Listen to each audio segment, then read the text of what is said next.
Hey, Storm. What's the matter? It's just, there's so much injustice and suffering in the world. Sometimes I feel like I've failed in my responsibilities. Oh, don't say that. You have fought so hard to make things better for people. And you have. But the very systems I put in place have been abused by hate. And it's happened before. Is cruel domination just the way of the world? Absolutely not.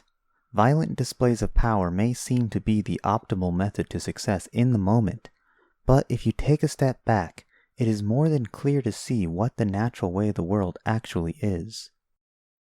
You're right. None of us would be here without the harmonious union of so many things. As long as we keep that close in heart, we will find our way.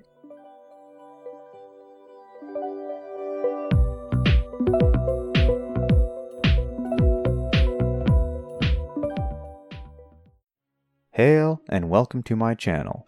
I am Terron, the Dark Beast, and this is the Theory of Spirit.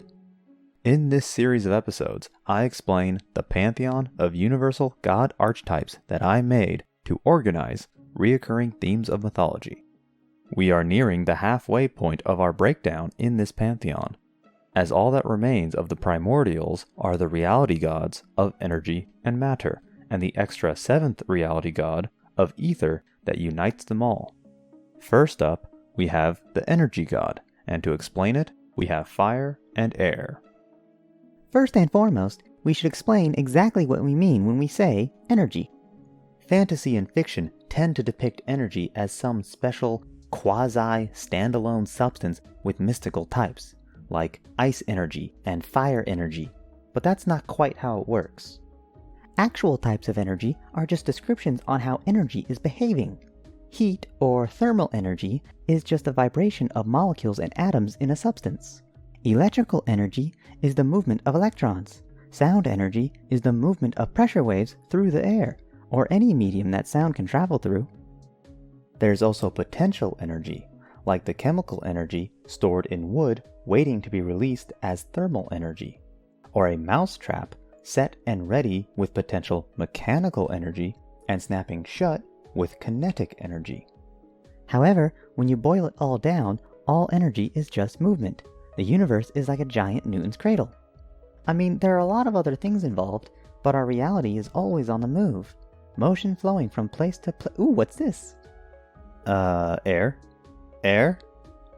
Anyways, energy, and in turn motion, is what allows things to happen. Energy is what makes things happen. Meow. Air! Get your ass back here! Anyhow, here is the symbol for the energy god, responsible for all events of reality. The key thing about energy is that in order to move something, there needs to be a something to be moved, which brings us to the matter god, and to explain, we have stone and water. Again, with matter, we need some clarification. All the elementary particles that make up our body only accounts for about 1% of our total mass. The rest comes from the binding power of the strong nuclear force.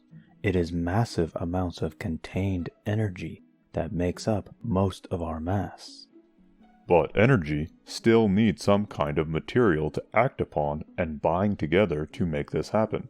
A tangible focal point is required for work to be done. It is this property of malleable substance that the matter god represents, the state of there being a something as opposed to a nothing. Empty space is just as vital of a component when it comes to matter. Without boundaries to separate things, there would be no distinction between things. When we try to imagine nothing, it's common to picture a lack of stuff. But what about a lack of space? What if everything was pure matter with no empty space to allow any movement? Wouldn't that be the same as nothing? A lack of substance is just as important as substance itself.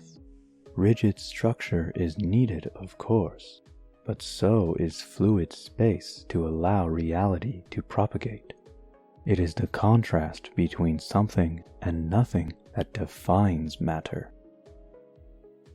And last but not least, we have the symbol for the matter god, the very material of reality. This completes the set of reality god symbols, which I will finally get into full detail about in the very next video dedicated to them.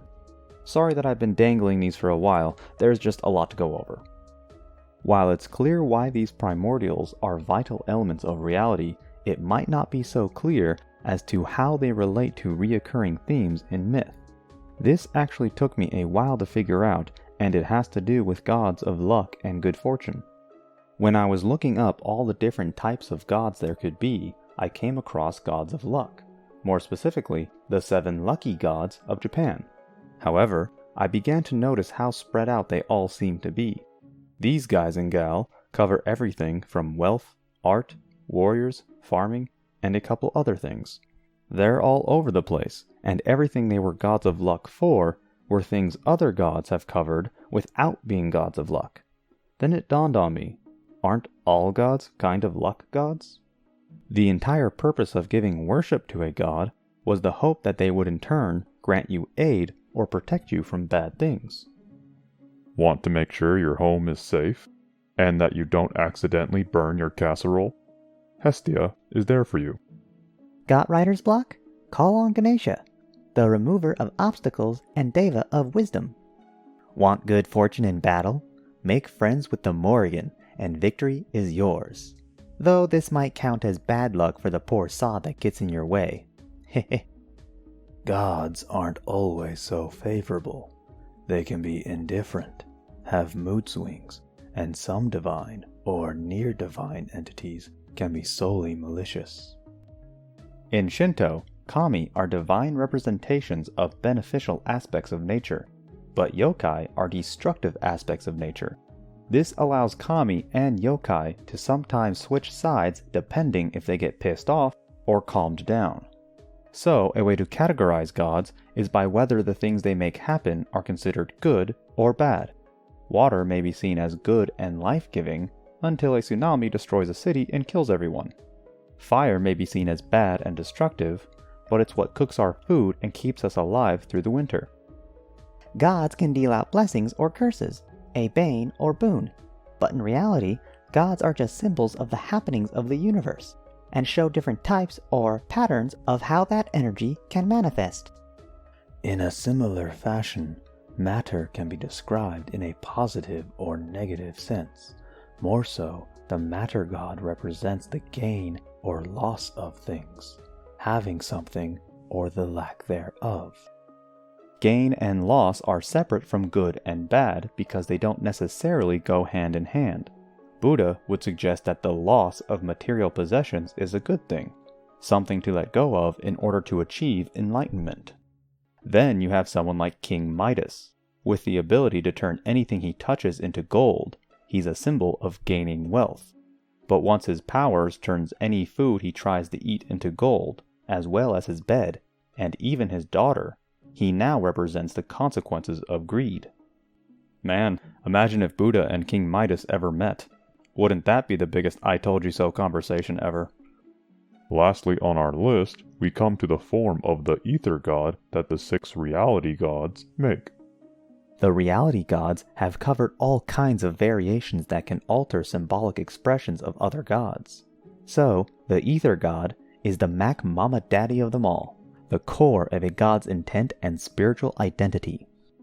This brings us to the ether form reality god of good and evil, a concept that shows up in every mythology and is interwoven throughout literature and our real lives.